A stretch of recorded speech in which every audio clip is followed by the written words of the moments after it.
Welcome back, everybody. I'm Josh. I'm Clayton. We're here with the Beer Adventure. We're going to do one of our first sampler boxes here at the Beer Cave, or the home studio. Yeah. We got Sierra Nevada Beer Camp. First off, I got a little tip for anybody that likes to keep the cap and doesn't want it all bent to hell. If you have this kind of opener, you can put a quarter on top and it really won't bend anything. As I drop it on the floor. Alright, first off we get the Juniper Black Ale. What do they say about the Juniper Black Ale? They say that it is a russet colored ale that has an intricate aroma of roasted malt, fruity esters with a touch of resinous pine notes from the use of the juniper berries. Okay, now what's that really going to mean in English? Normal guy. We'll find out. Smells like beer.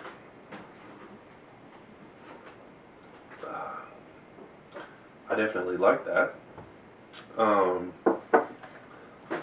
don't know if I smell any esters or any of that. There might be a little pine there.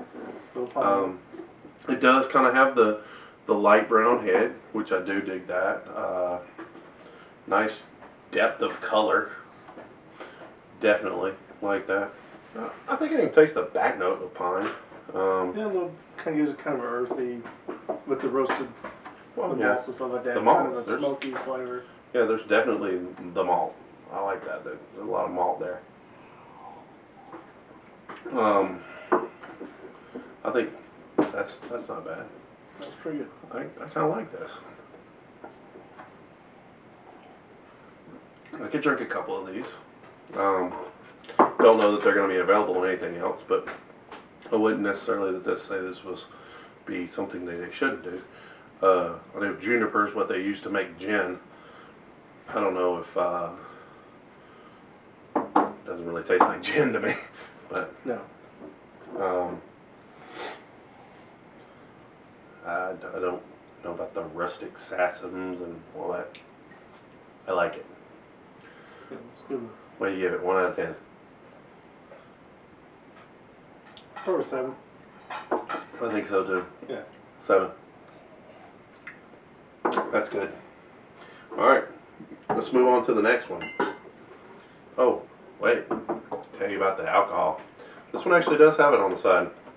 That's 8% alcohol by volume. So, we'll see. The next one is the California Common. And it says 6.5, so we're not dealing with Bud Light here. Okay. And they say it's a unique hybrid brew with complex aromas from the use of specialized ale yeast. And combine that with the smooth and clean flavors of a refined lager. Okay. Well, this isn't a wine tasting, so I'm going to pour these on top. Go ahead. Don't really care.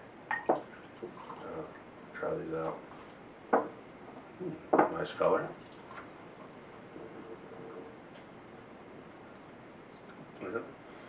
A little darker amber color to it.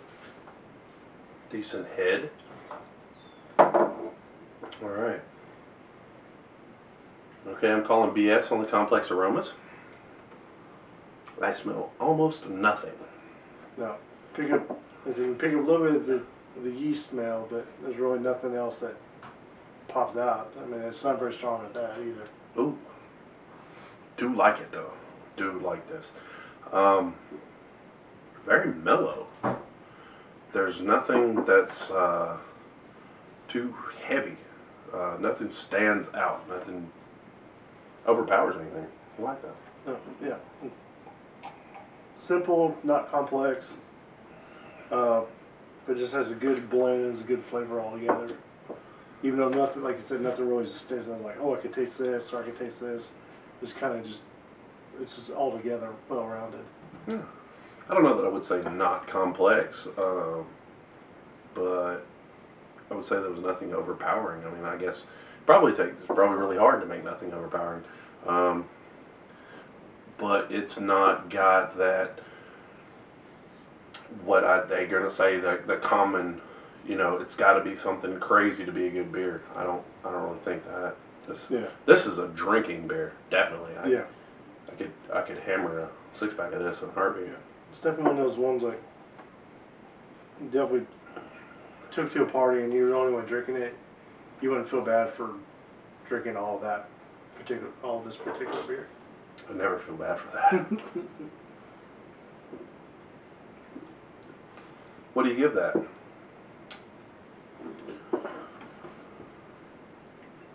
I say that's an 8. It's an 8 in my book. 8 out of 10 pints. It's so smooth and even. Yeah. I enjoy that. Yeah. I would probably give it a 7, just in the sense of like it's good even beer, stuff like that. But kind of just drinking like, me personally, like kind of expect another flavor or something to come and pop out with it, stuff like that. So, like, you know, it's a very drinkable beer. But it's one of those like a little bit lower rating in my book, just because I've kind of got that expectant for something else to kind of linger up. Why not? The next we got a Wisin Bar with a 6.8% alcohol. Let's see what we got here. Let's see what they say about their Wisin Bar. They say it's a bold Bavarian-styled Hefeweizen with pronounced banana and clove aromas with layers of complex malt flavor. Okay. Now I'm going to pour part of it to begin with. This thing has heavy sediment here. I mean, serious sediment going on down in there.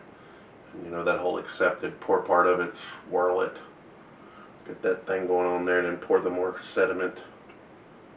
Holy sediment, Batman. Gosh. Yeah, really thick with sediment. That's crazy, super thick, but... And I didn't even get half of that out of there, guys. Yeah, it's in there, you can see it, it's sitting on the bottom of the glass now. Just some pieces. That's more sediment than I think I'd like. I'm a little hesitant. I don't like clove.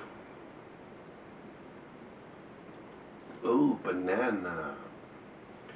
And then clove. I don't taste beer. I taste banana, and then I taste clove. Like I said, I didn't even get half the sediment out of that.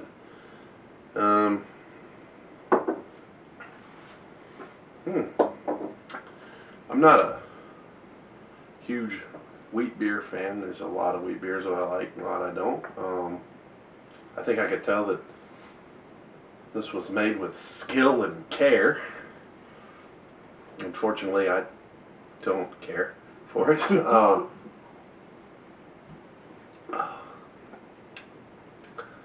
Yeah, I'm glad I tried it. I always like to try new beers as part of the beer adventure. Am I glad there was 3 in there?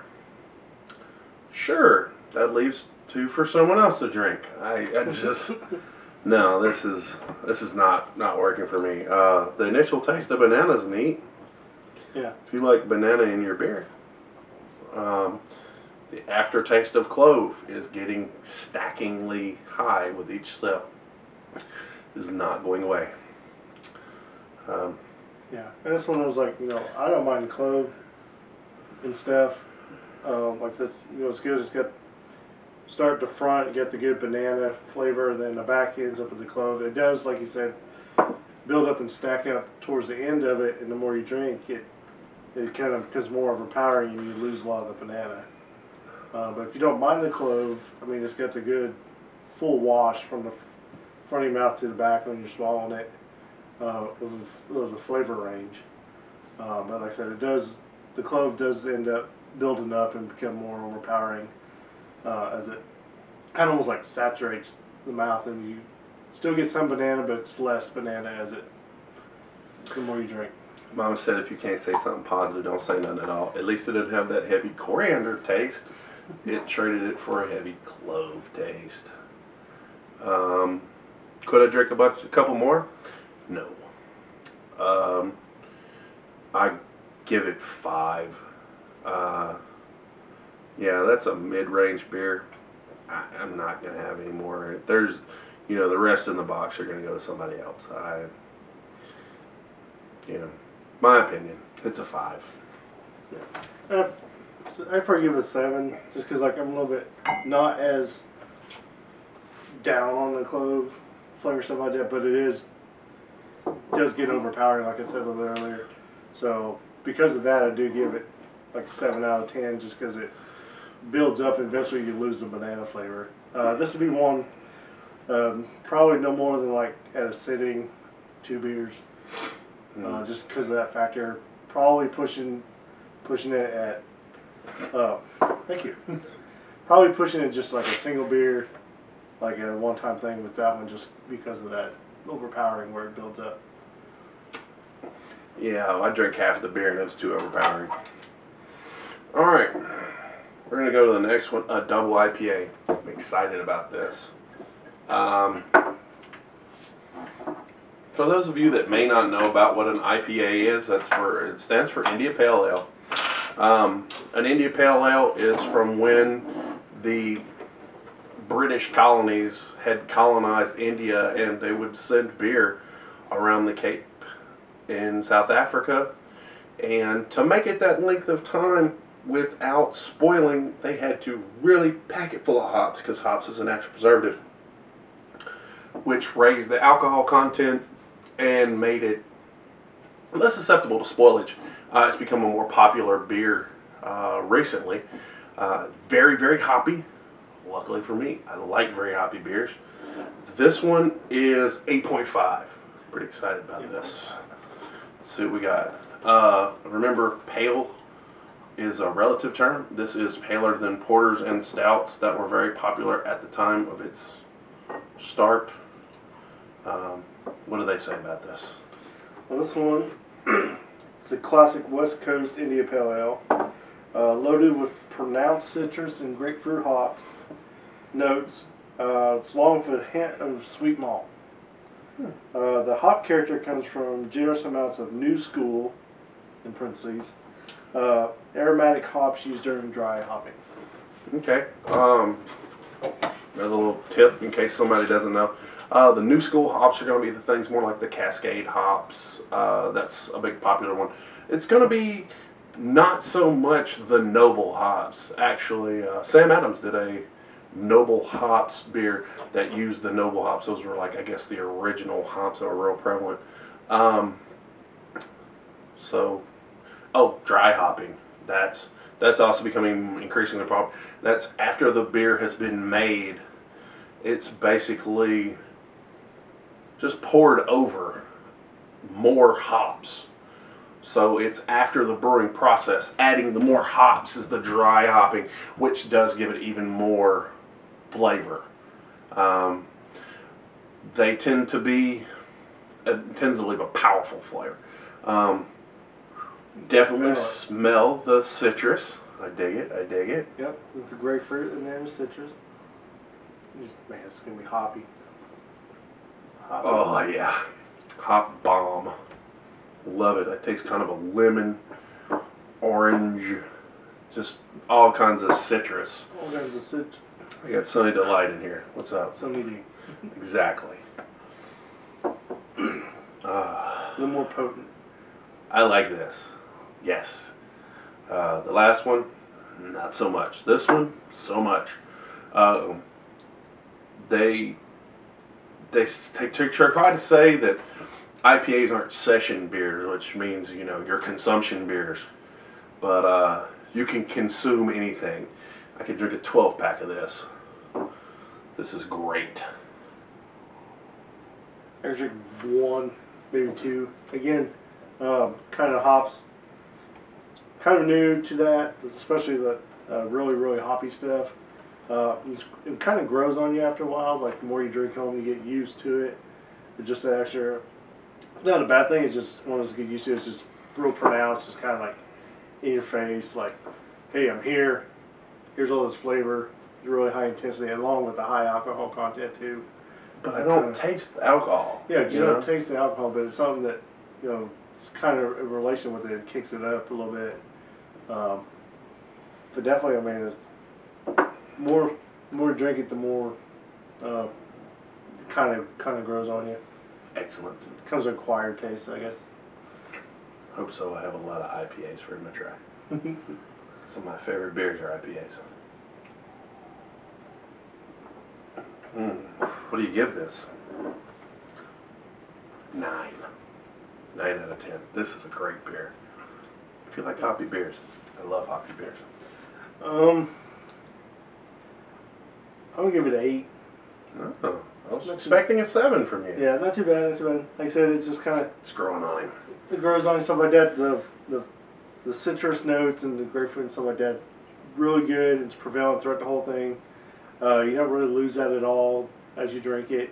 And after you're drinking some of it, like kind of the hop bomb part that hits you when you first take a drink of it, kind of mellows out a little bit. There's good flavor stuff there, still not, again, with the whole like hop, kind of popping up. This would be a good food with. This would be good with like spicy food, like Cajun food or something. It could stand up to blackened, big blackened chicken or nice blackened steak. Yeah, I can see that. If anybody's into that whole lacing of the glass, look, lacing, I personally don't care. It's pretty. Like flavor. Yeah. It could be the best lacing, worst tasting beer, and I won't care. I want the best tasting, worst lacing beer. Yeah.